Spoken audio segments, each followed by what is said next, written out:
આપણે ધોરણ 9 માં જે શિયાળા વિશેની વાત ચાલતી હતી એમાં પશ્ચિમી વિક્ષોભ, બરાબર. હવે આનો બીજો શબ્દ છે વેસ્ટર્ન ડિસ્ટર્બન્સીસ.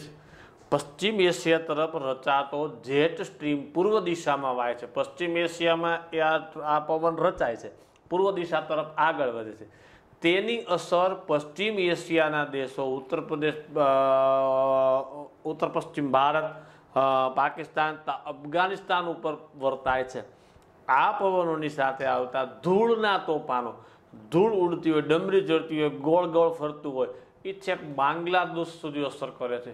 આ શિયાળામાં ઉત્તર ભારતના આહલાદક વાતાવરણને અવારનવાર વિક્ષેપ પડે છે. શિયાળો હોય છે એટલે ઉત્તર પ્રદેશનું આપણા ઉત્તર ભારતનું જે વાતાવરણ એકદમ આહલાદક આનંદદાયક હોય છે, એમાં નુકસાન પહોંચાડે એટલે વિક્ષેપ પાડે છે. પરિણામે ત્યાં ઊંચા પહાડી પ્રદેશોમાં ભારે હિમવર્ષા અને મેદાની ભાગોમાં થોડો ઘણો વરસાદ પડે છે. ઊંચા પ્રદેશ હોય ત્યાં બરફ પડે છે અને મેદાની ભાગમાં વરસાદ પડે, જે રવિ પાક માટે ખૂબ જ આશીર્વાદરૂપ બને છે. રવિ પાક એટલે શિયાળામાં રહેવાતા પાક માટે આ વરસાદ અગત્યનો છે. આને લીધે ગુજરાતમાં પણ કમોસમી વરસાદ પડે તેનાથી કે ખેતી પાકને નુકસાન થાય. હવે જો આ વરસાદ ગુજરાતમાં પડે તો એને માવઠું અથવા કમોસમી વરસાદ કહેવામાં આવે. આપણે અહીંયા કપાસ અને ઘઉંના પાકને નુકસાનકારક છે. આને કહેવાય પશ્ચિમી વિક્ષોભ.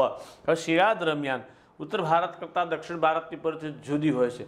દક્ષિણ ભારત ઉષ્ણકટિબંધમાં આવેલો છે, વિષુવવૃત્તથી તદ્દન નજીક આવેલો છે, દ્વીપકલ્પી આકાર છે, 3 બાજુ ભાગે સમુદ્ર આવેલો છે, એટલે સમુદ્રથી કોઈ પ્રદેશ દૂર વધારે હોતો નથી. તેથી અહીં શિયાળામાં ઉત્તર ભારત જેવી કાતિલ ઠંડી અનુભવાતી. ઉત્તર ભારતમાં જેટલી ઠંડી પડે એટલી દક્ષિણ ભારતમાં ઠંડી પડે નહીં. હિમવર્ષા અહીં બરફ પડતો નથી. તાપમાન ઘણું નીચું જતું નથી. દાખલા તરીકે જાન્યુઆરી માસમાં કોચીનું તાપમાન 26 સેલ્સિયસ, મદુરાઈનું 25 અને ચેન્નઈનું 24 બરાબર હોય છે, જે દક્ષિણ ભારતના પહાડી સ્થળોમાં શિયાળામાં નીચા તાપમાન અનુભવન કરે છે. હવે જો આપણે જાન્યુઆરી ફેબ્રુઆરી મહિનો વાત કરી ભાઈ તો શિયાળો હોય છે, તો શિયાળામાં 26 અને ત્યાં દિલ્હીમાં 10 પહોંચી જાય છે, એટલે બહુ લાંબો ડિફરન્સ હોતો નથી. હા, પહાડી પ્રદેશ હોય, ઊંચા શિખરો આવેલા હોય ત્યાં નીચું તાપમાન અનુભવાય છે. દક્ષિણથી ઉત્તર તરફ જતાં તાપમાનમાં ઘટાડો થાય. જેમ જેમ દક્ષિણથી આપણે ઉત્તર તરફ આવી એમ તાપમાન ઘટતું જાય છે. ભારતમાં શિયાળો ખૂબ જ સ્ફૂર્તિદાયક, આરોગ્યવર્ધક હવામાન ઋતુગાળો ગણાય. શિયાળો છે એમાં સ્ફૂર્તિ, સવારે લોકો ચાલવા જાય છે, દોડવા જાય છે, યોગા કરે છે, કસરત કરે છે, સ્ફૂર્તિદાયક છે, આરોગ્યવર્ધક. બધા જ શાકભાજી અવેલેબલ હોય છે શિયાળામાં, આરોગ્યનો વધારો કરે છે, બરાબર છે. એટલે હવામાનની ઋતુગાળો ગણાય છે. લાંબી અને ઠંડી રાત્રિને કારણે વહેલી સવારે ઝાકળ અને ધુમ્મસ ઘણા ભાગમાં અતિ સામાન્ય છે. લાંબી અને ઠંડી રાત્રિ દરમિયાન ઠંડી વધે છે, એટલે સવારના સમયે ક્યારેક ઝાકળની અંદર ભેજ હોય છે અને ધુમ્મસમાં ભેજ હોતો નથી, બરાબર છે. આજે સામાન્ય છે. દિવસો ટૂંકા થઈ જાય, રાત્રિ લાંબી થાય. શિયાળામાં જમીન પરથી વાતા સૂકા પવનો સામાન્ય રીતે વરસાદ લાવતા. શિયાળામાં પવનો જમીનમાંથી વાય છે, સૂકા હોય છે, વરસાદ લાવતા નથી. પરંતુ ઉત્તર પૂર્વના મોસમી પવનો બંગાળી ખાંડી ઓળંગીને આવતા હોવાથી ભેજ લઈને આવે છે, અને આ ભેજવાળા પવનો કોરોમંડલના કિનારા ઉપર વધુ વરસાદ આપે છે. હવે જે ઉત્તર પૂર્વના પવનો છે, કોરોમંડલનો કિનારો, આપણા ભારતનો જે આ દક્ષિણ ભાગ છે, અહીંથી આ ભાગને આપણે કોરોમંડલનો કિનારો કહીશું. અહીંયા શિયાળામાં વરસાદ પડે છે, બરાબર છે. પછી તો કે ઉત્તર પૂર્વ ભારતમાં પશ્ચિમી વિક્ષોભના વંટોળે થોડો વરસાદ પડે છે. ઉત્તર પૂર્વ ભારત, બરાબર, ત્યાં જે આપણે વેસ્ટર્ન ડિસ્ટર્બન્સને કારણે થોડો ઘણો વરસાદ પડે. પંજાબ અને હરિયાણામાં આ વરસાદ રવિ પાક માટે અનુકૂળ છે. આ વરસાદ સામાન્ય રીતે પંજાબ અને હરિયાણામાં ઘઉં ને ચણાનો પાક લેવાનો શરૂઆત ઉગેલો હોય છે, એના માટે આ ખૂબ જ અનુકૂળ હોય છે. આ પવનો ક્યારેક ગુજરાતમાં પણ વરસાદ આપે છે. સમયે ખોટા સમયે પડતા વરસાદને કમોસમી વરસાદ અથવા માવઠું કહેવામાં આવે છે. આ વરસાદ છે આપણા પાક કપાસ અને ઘઉં માટે ઘાતક છે, એટલે એ આપણને નુકસાન કરતા હોય છે. હવે બીજા 2 શબ્દો આપણે ભણવાના છે, અલ નીનો અને આઈટીસી ઝોન. આઈટીસી ઝેડ કહેવામાં આવે. પહેલા આપણે અલ નીનો જોઈએ. અલ નીનો સ્પેનિશ ભાષાનો શબ્દ છે. તેનો શાબ્દિક અર્થ થાય છે નાનું બાળક. એટલે શબ્દનો અર્થ પ્રમાણે નાનું બાળક એવો અર્થ થાય છે સ્પેનિશ ભાષામાં. આ નામ પેરુના માછીમારોએ બાળ ઈસુના નામથી આપેલ છે. પેરુ દેશ છે એના માછીમારોએ બાળ ઈસુ, ભગવાન ઈસુનો જન્મ બાળ સ્વરૂપે, જ્યારે જન્મ થયા પછી બાળ સ્વરૂપે હતા તે ઈસુના નામ ઉપરથી રાખેલું છે. કારણ કે સામાન્ય તેનો પ્રારંભ નાતાલની આસપાસ, ભગવાન ઈસુનો બર્થડે 25મી ડિસેમ્બર, અને આ અલ નીનોની અસર પણ 25 ડિસેમ્બરની આસપાસ, નાતાલની આસપાસ જોવા મળે છે.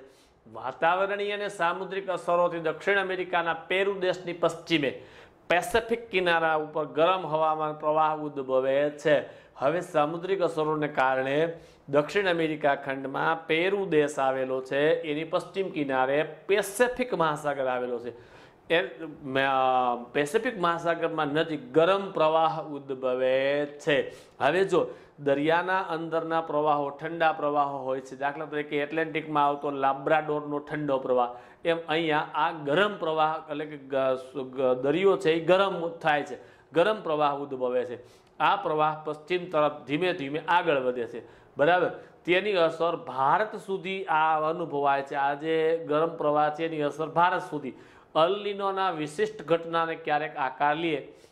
જ્યારે અલ નીનો ઘટના બને છે ત્યારે ભારતની વર્ષા ઋતુમાં સમયગાળાના વરસાદના પ્રમાણમાં ઘણો બધો ફેરફાર થાય છે. વરસાદ વહેલો મોડો થાય છે અને વરસાદનું પ્રમાણ ઘટે છે, કારણ કે સાગર ગરમ હોય છે. સતત જો દરિયાનું પાણી સતત અંદરનું ગરમ હોય તો શું થશે? વાદળું બંધાય, ઓછું બંધાય, ઊંચે બંધાય, એટલે વરસાદ ઓછો વધતો થઈ શકે છે, અને અલ નીનો કહેવામાં આવે છે. હવે આઈટીસી ઝોન, આ વ્યાપારી પવનો ક્યાં ભેગા થાય છે? ત્યાં વિષુવવૃત્ત ઉપર વિશાળ હળવું દબાણ ક્ષેત્ર રચાય છે. વ્યાપારી પવનો વિષુવવૃત્ત ઉપર જે ફંટાઈને આવે છે ત્યાં ભેગા થાય છે.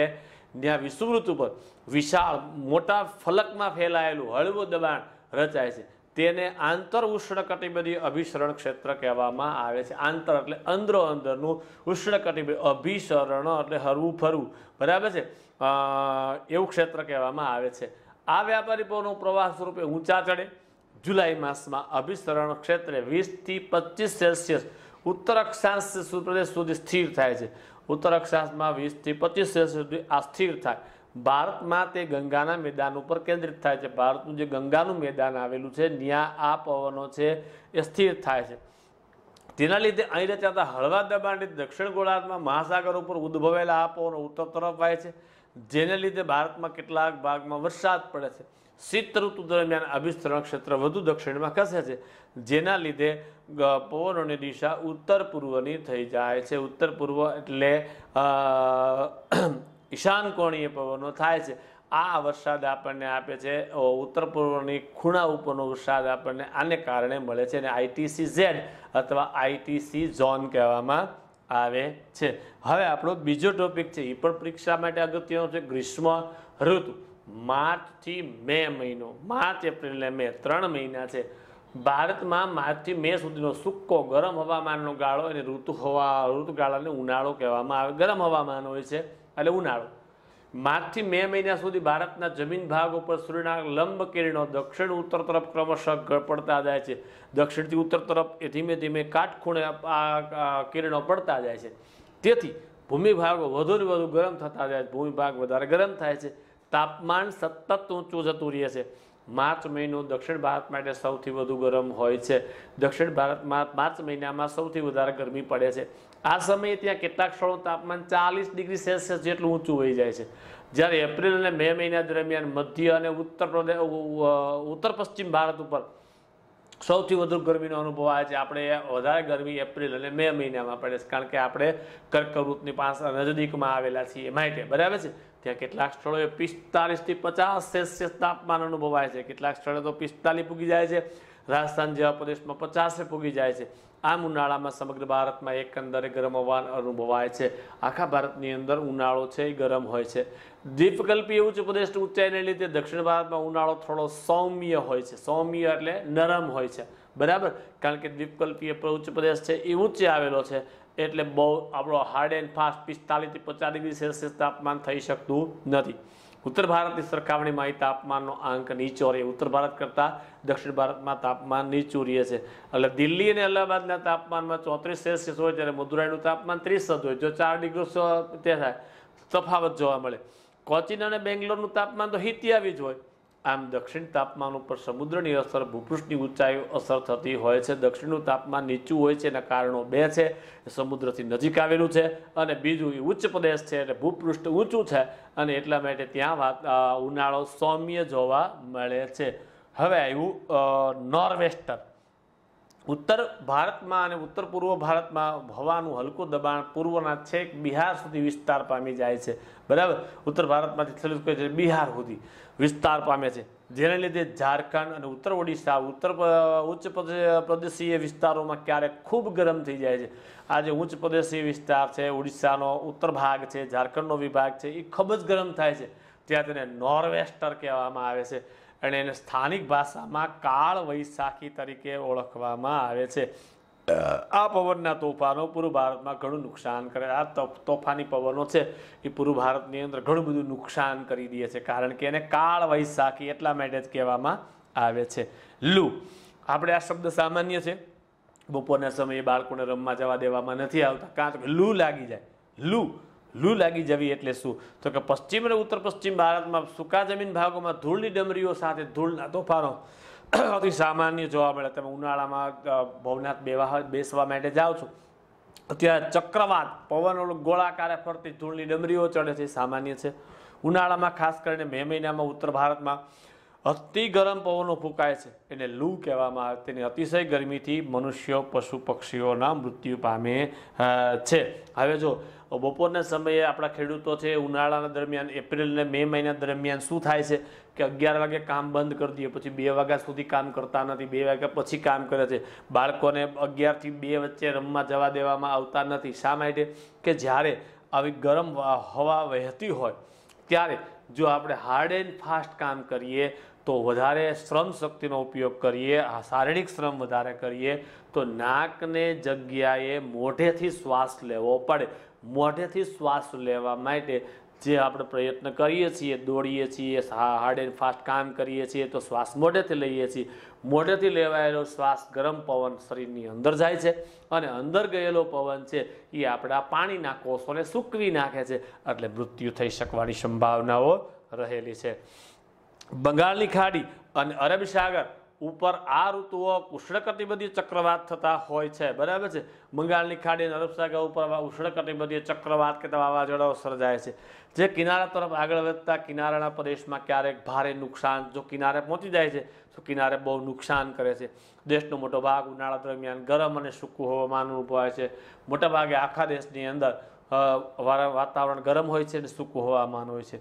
ઘણા પ્રદેશોમાં આ સમયગાળા દરમિયાન વરસાદ પડતો નથી, પરંતુ કેટલીક વાર મે માસ દરમિયાન મલબાર કિનારે એટલે કે કેરળ પાસે થોડો વરસાદ પડે છે, જે કેરળમાં જે કેરીનો પાક લેવામાં આવે છે એને પકવવા માટે મદદરૂપ થાય છે, એટલે એને આમ્રવૃષ્ટિ અથવા મેંગો સાવર્સ કહેવામાં આવે છે.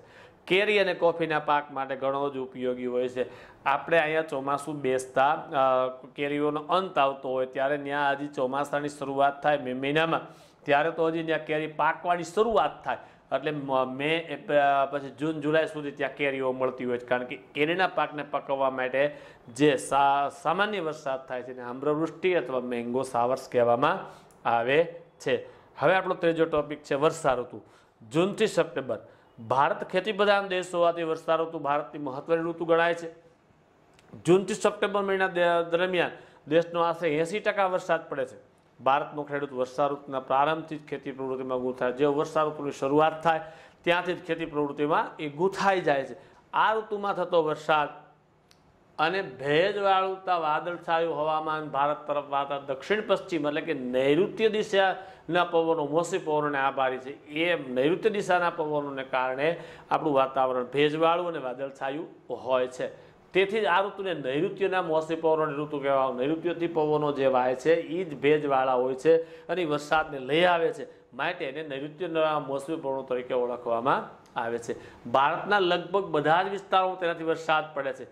મે મહિનાના અંત ભાગ સુધીમાં ભારત અને મધ્ય એશિયાના ભૂમિભાગોમાં ઊંચા તાપમાનને કારણે હવામાન હલકું બને છે. ભારતની અંદર તાપમાન ઊંચું હોય છે.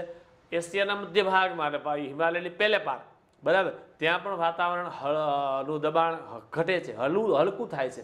બરાબર, એને કારણે આ સમયે દક્ષિણ હિન્દ મહાસાગર પર ભારે દબાણ, હિન્દ મહાસાગર એટલે કે દક્ષિણ ધ્રુવવૃત્તના હિન્દ મહાસાગર પાસે દબાણ ભારે હોય છે, તેથી હિન્દ મહાસાગર પરથી વાતા પવનો ઉત્તર તરફ હલકા દબાણ તરફ ખેંચાય છે.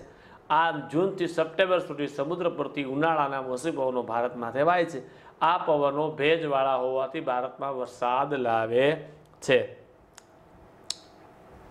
હવે જો અહીંયા આપણને ચાર્ટ બતાવ્યો છે. આ 1 જૂન એટલે કેરળના આ પવનો છે, અહીંથી ભટકાશે, અહીંથી આમ થઈને આમ વયા જશે. 5મી જૂને બેંગાલુર વિસ્તારમાં, કર્ણાટક વિસ્તારમાં વરસાદ આવશે.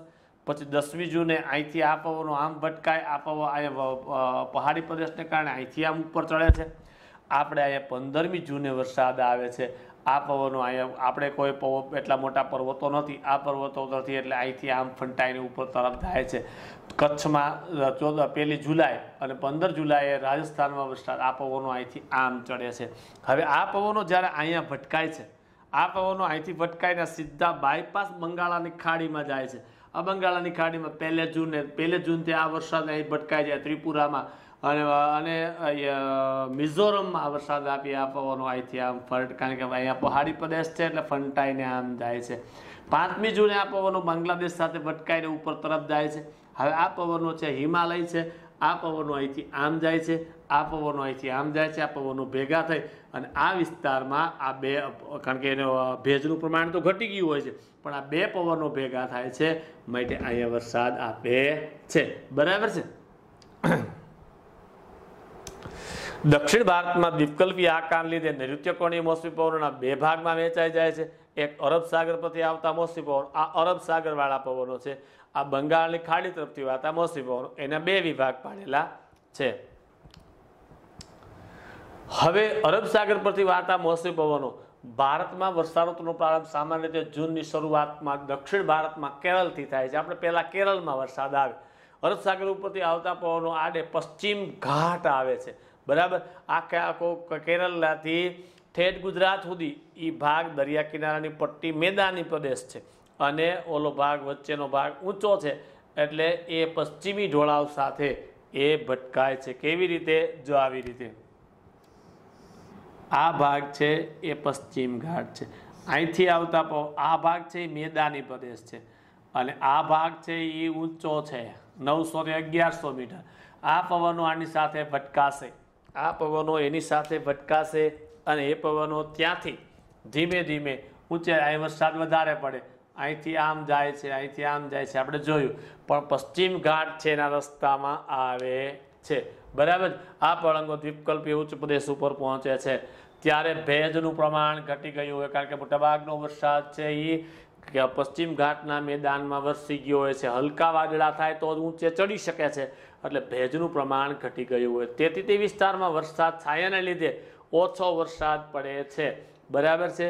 હવે મુંબઈમાં 200 સેન્ટીમીટર વધુ વરસાદ પડે, જ્યારે થોડે દૂર આવેલા પુણેમાં 75 સેન્ટીમીટરથી વરસાદ વધારે નોંધાયો નથી. હવે જો તમે જુઓ, આ જે ભારત છે એમાં અહીંયા આ ભાગ ઊંચો છે એટલે અહીંયા વધારે વરસાદ આવશે.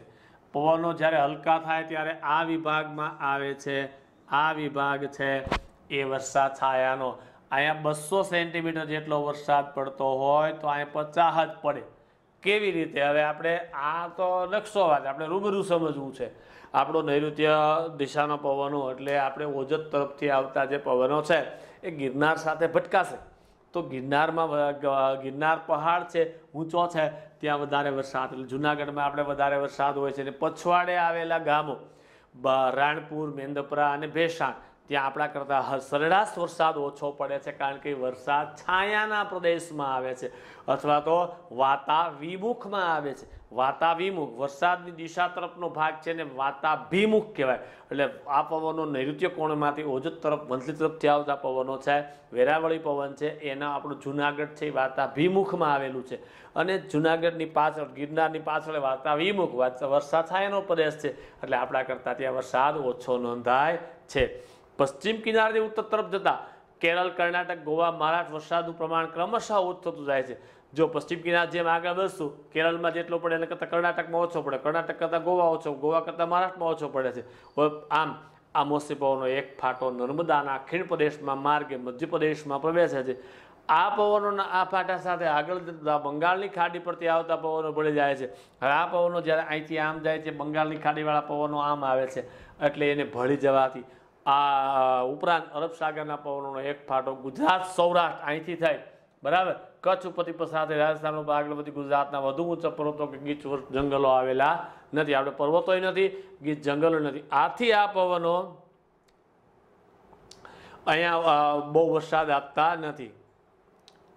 હવે જો અહીં બતાવ્યું છે આપણને, હવે આ નકશો છે એમાં આટલો ઘાટો કલર છે, ત્યાં 400 સેન્ટીમીટરથી વધારે વરસાદ પડે. જો આખો પ્રદેશ બતાવે તમને, અહીંયા મેઘાલય છે, આ બતાવે છે, આ ભાગ છે આખો મેઘાલયનો છે, બતાવ્યું આપણને ઘાટો ભાગ છે, બરાબર.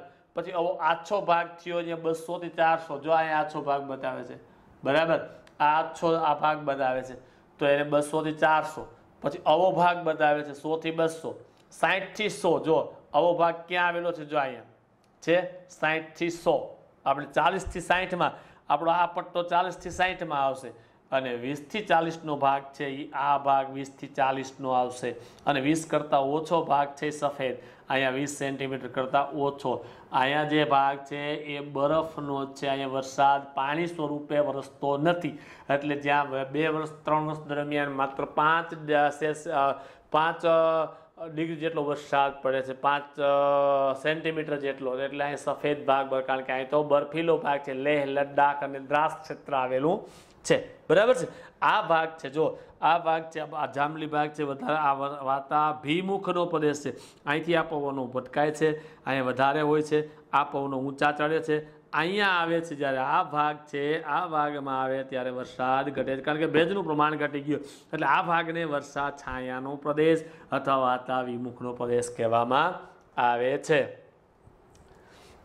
આરેલા ભેજનું સંપૂર્ણ ઘનીભવન થવાની શક્યતા ઓછી. ગુજરાતમાં પહાડો નથી, એટલે જંગલોનું પ્રમાણ પણ ઓછું છે, એટલે ભેજ સંપૂર્ણપણે ઘનીભવન થવાની શક્યતા ઓછી રહે છે. તેથી ગુજરાતમાં ઓછો વરસાદ પડે છે. એવું કહી શકાય ગુજરાતમાં સાથે ઓછો વરસાદ પડે છે, તો આ જવાબ લખવો પડે. પહાડો અને જંગલનું પ્રમાણ ઓછું છે. ગુજરાતમાં વરસાદ વરસાવીને આ પવનો રાજસ્થાન પ્રવેશ કરે છે, ત્યારે ભેજનું પ્રમાણ ખૂબ જ ઘટી જાય છે. આ રાજસ્થાનમાં ઘણો ઓછો વરસાદ થાય, રણ વિસ્તારમાં તો 10 સેન્ટીમીટર કરતાં ઓછો. આખા ચોમાસા દરમિયાન 10 સેન્ટીમીટર જેટલો વરસાદ પડે છે. બંગાળની ખાડી પરથી આવતા મોસમી પવનો. હવે બીજો ભાગ આપણો બંગાળની ખાડી વાળો જોઈએ. બંગાળની ખાડી પરથી આવતા મોસમી પવનો બીજો ફાટો સૌપ્રથમ ક્યાં પહોંચે છે? પશ્ચિમ બંગાળ, બરાબર, પ્રવેશ કરે, ત્યાંથી થોડું વધુ આગળ વધી મેઘાલય સુધી પહોંચે છે. આ પવનનું ભેજનું પ્રમાણ વધારે હોય છે. આ પવનોને લીધે મેઘાલયમાં વરસાદ વહારો પડે છે, બરાબર, ઘણો વરસાદ પડે છે. કારણ તો કંઈ ગારો, ખાસી અને જૈનતૈયાની ટેકરીઓના ઢોળાવ પર અતિ ભારે વરસાદ પડે છે, કારણ કે ઢોળાવને કારણે એ વાદળાઓ રોકાય છે અને ત્યાં વધારે વરસાદ પડે છે. પશ્ચિમ તરફ ફંટાતા પવનોની દિશા બદલાતા તેઓ હવે દક્ષિણ પૂર્વ દિશાના બની જાય છે. હવે જે પશ્ચિમ આગળ વધતા પવનો હતા એ દક્ષિણ પૂર્વના બને છે, અને પશ્ચિમ બંગાળમાંથી ધીમે ધીમે બિહાર તરફ આગળ વધે છે, ઉત્તર પ્રદેશ તરફ જઈ પંજાબ અને હરિયાણા સુધી, કારણ કે ઉપર હિમાલયની ગોળાઈ આવી ગઈ. આ હિમાલયની ગોળાઈ છે, અહીંયા આ પવનો પહોંચે, હિમાલયની ગોળાઈને કારણે ભટકાઈને આમ હાલશે, બરાબર, ઉપર તરફ આગળ વધે છે, અને એને કારણે હરિયાણા સુધી પહોંચે છે, અને ભેજનું પ્રમાણ ઘટતું જાય છે. જેથી આ પવનોના માર્ગમાં પ્રથમ આવનાર પ્રદેશ સૌથી વધારે, જ્યાં પહેલો પ્રદેશ બિહાર આવે તો ત્યાં સૌથી વધારે વરસાદ પડે છે. ધીમે ધીમે અંતે આવનાર પ્રદેશમાં વરસાદ ઓછો પડે, પછી ઉત્તર પ્રદેશથી આગળ વધી તો વરસાદ ઘટતો જાય છે. આગળ જતાં બંગાળની ખાડી પરથી આવતા મોસમી પવનો અરબ સાગર ઉપરથી વાતા પવનો ભેગા થઈ જાય છે. એને લીધે ઉત્તરવર્તી હિમાલયના ક્ષેત્રોમાં સારો વરસાદ, બે પવનોના ફાંટા ભેગા થાય છે, એટલે પાછું ભેજનું પ્રમાણ વધે છે. એટલે ઉત્તરવર્તી જે હિમાલય ક્ષેત્રો છે, ઉત્તરાંચલ ને ઉત્તર ભારત ને હિમાચલ પ્રદેશ, વરસાદ પડે છે. ક્યારેક ત્યાં હિમવર્ષા સ્વરૂપે પણ વરસાદ વરસે છે. આ હિમાલયની તો નજદીક આવેલો પ્રદેશ છે, એટલે ક્યારેક ત્યાં બરફ સ્વરૂપે પણ વરસાદ પડે છે. મોસમી પવનોની સાથે બંગાળની ખાડી અને અરબ સાગર પર તૈયાર થતા ચક્રવાતો પણ ભારતમાં પ્રવેશે. અરબ સાગરમાં અને બંગાળની સાગરમાં લો પ્રેશરને કારણે ચક્રવાત, વાવાઝોડાઓ પણ ભારતમાં આવે છે. ત્યારે ભારતમાં જે તે પ્રદેશમાં વર્ષા ઋતુ વધુ સક્રિય બને છે. જ્યારે આ ચક્રવાતો આવે છે ત્યારે વર્ષા ઋતુ છે એ વધારે તાકાતવાળી બને છે. વર્ષા ઋતુમાં સરેરાશ 5 થી 6 ચક્રવાતો કે વંટોળ ભારત ભૂમિ પર પસાર થતા વરસાદ લાવવામાં સહાયરૂપ બનતા હોવાનું જણાય છે. ઓછામાં ઓછા 5 થી એવા 6 વાવાઝોડાઓ ભારત ભૂમિ પર આવે છે અને એ આપણને વરસાદ લઈ આવવામાં મદદ કરે છે. ભારતમાં મોસમી પવનોને લીધે વરસાદ પડે છે. આ પવનો 12 માસ એક ધારા એક જ દિશામાંથી વાતા નથી. આ મોસમી પવનો છે એક જ દિશામાંથી વાતા નથી. આ પવનો આરંભ પણ અનિયમિત, વહેલો આવે વહેલો જાય, વહેલો આવે મોડો જાય, મોડો આવે વહેલો જાય, મોડો આવે મોડો જાય, અનિયમિત છે. મોસમી પવનો સાથે વરસાદનો ક્રમભંગ થવાની સંકળાયેલી જે ક્રમભંગ, એક ધારો 2-3 દિવસ વરસાદ આવે, વળી અઠવાડિયાનો બ્રેક આવે, વળી 5-7 દિવસ વરસાદ આવે, ક્રમભંગ. મોસમી વરસાદ કેટલાક દિવસો સુધી એક સાથે પડે છે, દરમિયાન વરસાદ પડે, કેટલાક દિવસો વરસાદ પડે જ નહીં, એવા દિવસો પણ હોય છે. ફરીથી વરસાદના દિવસો આવે છે. આ ઘટનાને વરસાદનો ક્રમભંગ એને કહેવાય મોન્સૂન બ્રેક. 2-5 દિવસ વરસાદ આવે, વળી 5-6 દિનો આવે, વળી 5-7 દી આવે, આમ એને ક્રમભંગ કહેવામાં આવે છે. આપણા દેશમાં પ્રાકૃતિક ઘટનામાં વિવિધતા છે. આ બધી બાબતોની અસર વરસાદના વિતરણ પર થાય છે. આ પરિબળો લીધે ભારતમાં વરસાદનું પ્રમાણ વિતરણ અસમાન બન્યું. ભારતનું પ્રમાણ ક્યાંક એટલો બધો વરસાદ પડે કે પૂરની પરિસ્થિતિ સર્જાય, ક્યાંક એટલો બધો વરસાદ પડે કે સામાન્ય, ક્યાંક તો એટલો ઓછો વરસાદ પડે દુષ્કાળની પરિસ્થિતિ સર્જાય. બરાબર, વિસ્તરણ અસમાન છે. મેઘાલય અને અસમ રાજ્યોમાં ખૂબ જ વરસાદ પડે, જ્યારે રાજસ્થાન અને રણ પ્રદેશમાં અને કાશ્મીરના લેહ પ્રદેશમાં પ્રમાણની, રાજસ્થાનમાં 10 થી 12 સેન્ટીમીટર અને કાશ્મીરના લેહ પ્રદેશમાં 4 થી 5 સેન્ટીમીટર જેટલો વરસાદ પડે છે. હવે આવ્યું આપણે ધોરણ 9માં 16મા પાઠમાં નિવર્તન ઋતુ. પાછા ફરતા મોસમી પવનો ઋતુ ઓક્ટોબર અને નવેમ્બર, આ 2 મહિના. બરાબર છે. ઓક્ટોબર નવેમ્બરનો સમયગાળો પાછા ફરતા મોસમી પવન ઋતુ તરીકે ઓળખાય છે.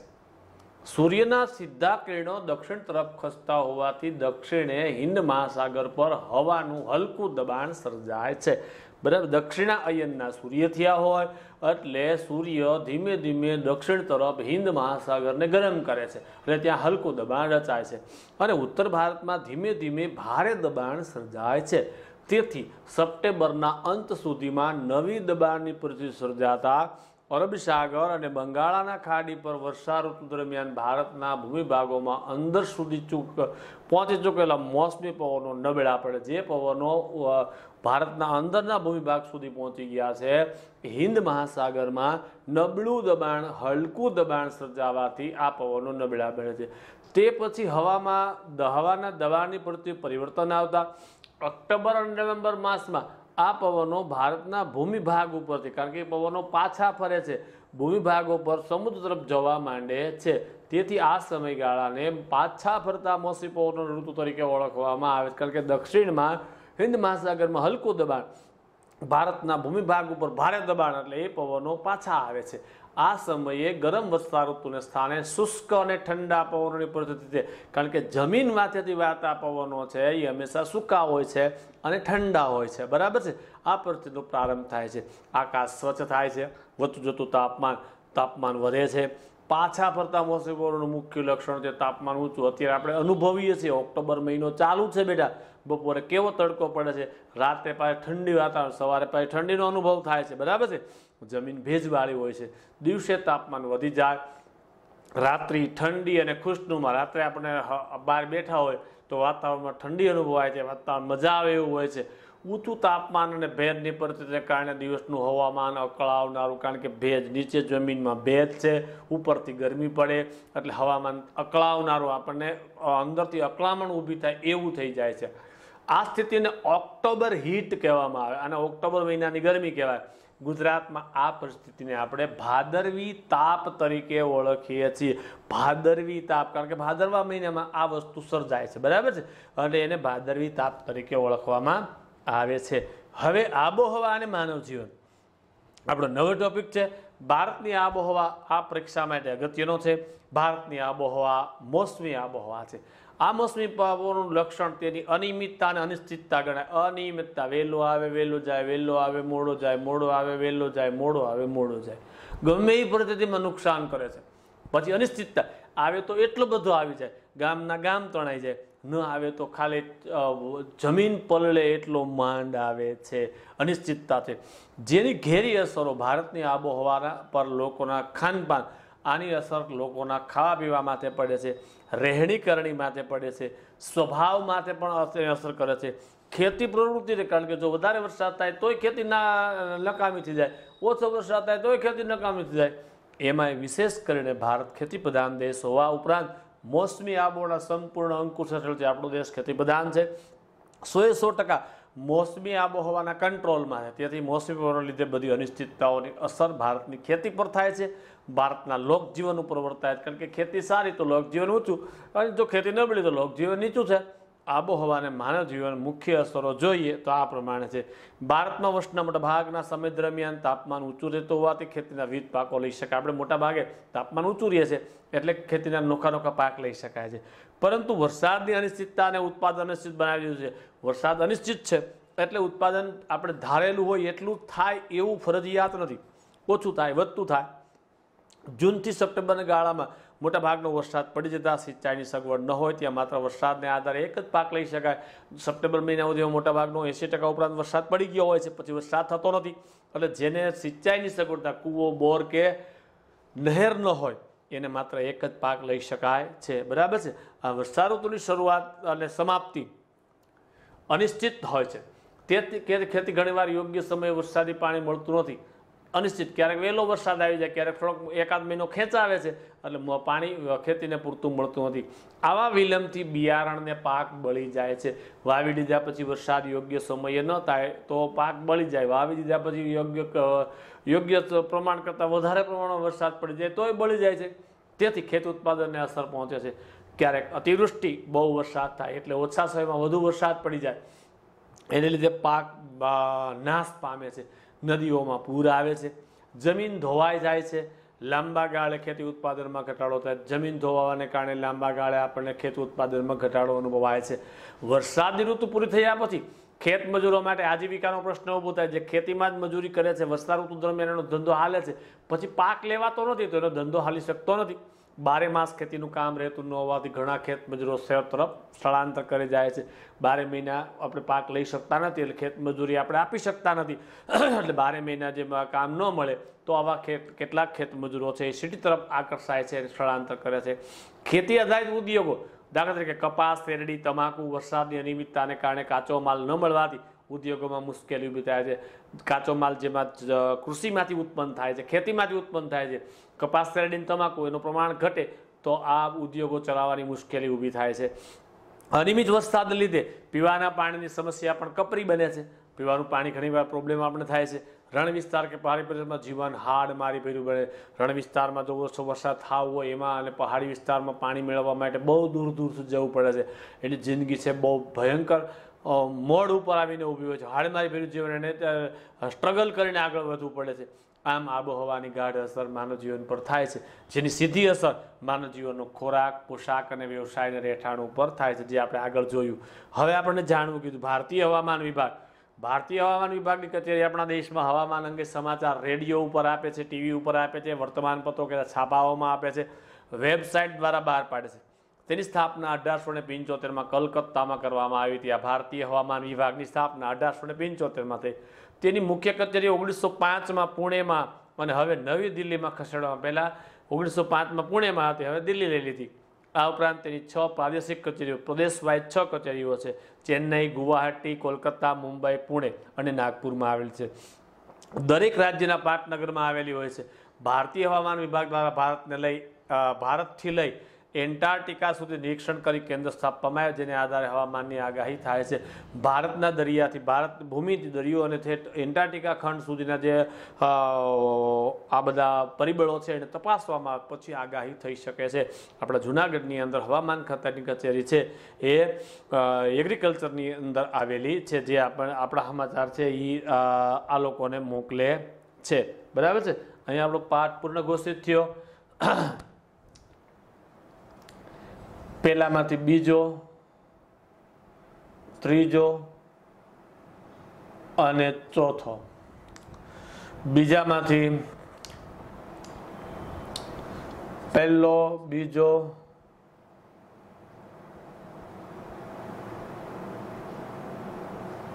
અને ત્રીજો. ત્રીજા પ્રશ્નમાંથી પહેલો, બીજો, ત્રીજો અને ચોથો, ચારે ચાર. અને ચોથો પ્રશ્ન આખો કરવાનો છે. બરાબર.